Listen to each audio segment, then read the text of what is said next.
Hi అండి, అందరికీ నమస్తే. ఈరోజు రెసిపీ అయితే బ్రేక్ఫాస్ట్లోనే కొంచెం వెరైటీగా తినాలనుకునే వారికి నచ్చే బ్రేక్ఫాస్ట్ అండి ఇది. పిల్లలకి రోజు ఇడ్లీయే పెడితే వాళ్ళకి కూడా బోర్ కొడుతుంది కదండి. అలా అని ఇలా ఇడ్లీ పిండితోనే ఈ విధంగా కొంచెం వెరైటీగా, కొంచెం హెల్తీగా ఈ రెసిపీని అయితే చేసి పెట్టండి. వాళ్ళు కూడా ఇష్టంగా తింటారు. అంతేకాకుండా పూజలు వ్రతాలు చేసేటప్పుడు చాలామంది ఆయిల్ లేని ఫుడ్ తింటూ ఉంటారు కదండి. అలాంటి టైంలో ఇలాంటి బ్రేక్ఫాస్ట్ అయితే ప్రిపేర్ చేసుకుని తినండి. చట్నీ అటువంటివి ఏమీ అవసరం లేకుండా చక్కగా తినేయచ్చు.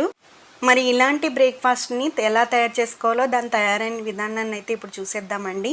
దీనికోసం ముందు రోజు నైటే మినపగుళ్ళు కానీ పొట్టు మినపప్పును కానీ నానబెట్టుకుని ఈ విధంగా శుభ్రంగా కడుక్కుని ఉంచుకోవాలండి. ఆ తర్వాత ఈ విధంగా మెత్తగా గ్రైండ్ చేసుకుని పిండి మొత్తాన్ని కూడా పక్కన పెట్టుకోవాలి. ఇందులో అయితే నేనైతే ఒక కప్పుకి 2.5 కప్పు ఇడ్లీ రవ్వను అయితే వేస్తానండి. మీకు ఎలా అలవాటు అయితే అలా వేసుకోవచ్చు. అలా వేసుకుని ఇడ్లీ పిండిని అయితే సిద్ధం చేసుకుని ఉంచుకోండి. ఈ లోపున ఒక మిక్సింగ్ బౌల్ తీసుకుని అందులో సన్నగా కట్ చేసిన ఉల్లిపాయ ఒకటి, సన్నగా కట్ చేసిన టమాటా, సన్నగా కట్ చేసిన పచ్చిమిర్చి 4, ఆ తర్వాత సన్నగా కట్ చేసుకున్న క్యారెట్ ఒకటి వేసుకోండి. ఇవే వెజిటేబుల్స్ అనేవి ఏం కాదండి, మీ దగ్గర ఏమి అవైలబుల్గా ఉంటే అవి వేసుకోవచ్చు. ఆ తర్వాత రుచికి సరిపడా సాల్ట్, కొద్దిగా మిరియాల పొడి, 1 టేబుల్ స్పూన్ టమాటా సాస్ వేసుకుని బాగా మిక్స్ చేసుకోండి. టమాటా సాస్ అనేది మీ దగ్గర ఉంటే వేసుకోండి, లేకపోతే అవసరం లేదు. అంతే, అలాగే వేసి బాగా మిక్స్ చేసుకోండి. ఆ మిశ్రమాన్ని అంతా కూడా, వెజిటేబుల్ మిశ్రమాన్ని అంతా కూడా బాగా మిక్స్ చేసుకోండి. ఇంకేమీ మసాలాలు అవి వేయాల్సిన అవసరం లేదండి. ఇలాగే హెల్తీగా తినవచ్చు.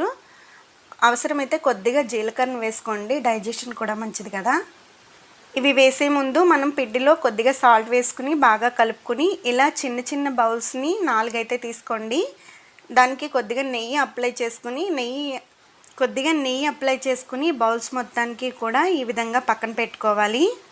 ఈ విధంగా మొత్తం బౌల్స్ అన్నిటికీ కూడా నెయ్యి అప్లై చేసేసుకున్న తర్వాత కొద్దిగా ఇడ్లీ పిండిని అయితే అందులో వేసుకోవాలండి. ఒక 2 టేబుల్ స్పూన్స్ అయితే ఇడ్లీ పిండిని వేసుకోండి.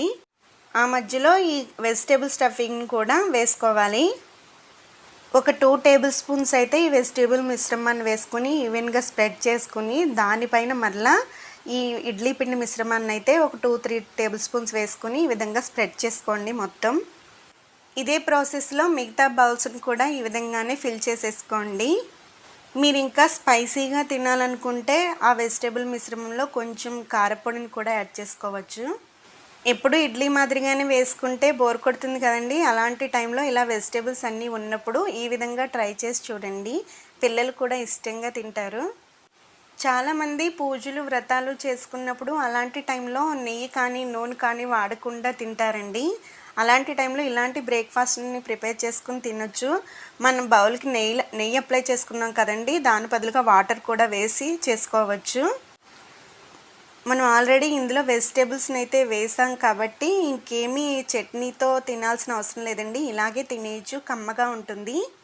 ఇలా బౌల్స్ మొత్తం ఫిల్ చేసేసుకున్న తర్వాత ఒక ఇడ్లీ పాత్రను తీసుకుని అందులో అడుగున వాటర్ వేసుకుని ఒక ఇడ్లీ ప్లేట్ని అయితే ఇలా పెట్టుకుని మనం ప్రిపేర్ చేసుకుని 4 బౌల్స్ని కూడా పెట్టేసుకోవాలి. ఈ విధంగా ఇలా బౌల్స్ పెట్టిన తర్వాత మూత పెట్టి ఆవిరిపై ఒక 10 మినిట్స్ పాటు ఉడికించుకుంటే సరిపోతుంది. ఇలా ఆవిరిపై బాగా ఉడికిన తర్వాత ఒక 10 మినిట్స్ తర్వాత ఈ బౌల్స్ అన్నింటినీ కూడా బయటికి తీసేసి బాగా చల్లారనివ్వాలి. ఇలా చల్లారిన తర్వాత ఒక స్పూన్ సహాయంతో మొత్తం అన్నింటినీ కూడా డిమౌల్డ్ చేసుకోవాలి. చూసారు కదండి, చక్కగా ఎంత స్పాంజీ స్ట్రక్చర్తో అయితే వచ్చాయో. ఇలా తీసేసుకున్న తర్వాత ఒక ప్లేట్లో అయితే సర్వ్ చేసుకుని కొబ్బరి చట్నీతో కానీ, పల్లి చట్నీతో కానీ, కారం పొడితో కానీ, లేకపోతే ఒట్టినే అలా కూడా తినేయచ్చు. చూసారు కదండి, నేను చేసే ఈ బ్రేక్ఫాస్ట్ రెసిపీ మీకైతే బాగా నచ్చింది అనుకుంటున్నాను. మీరు కూడా ఈ విధంగానే ట్రై చేసి మీ ఫీడ్బ్యాక్ని అయితే నాకు కామెంట్ రూపంలో తెలియచేయండి.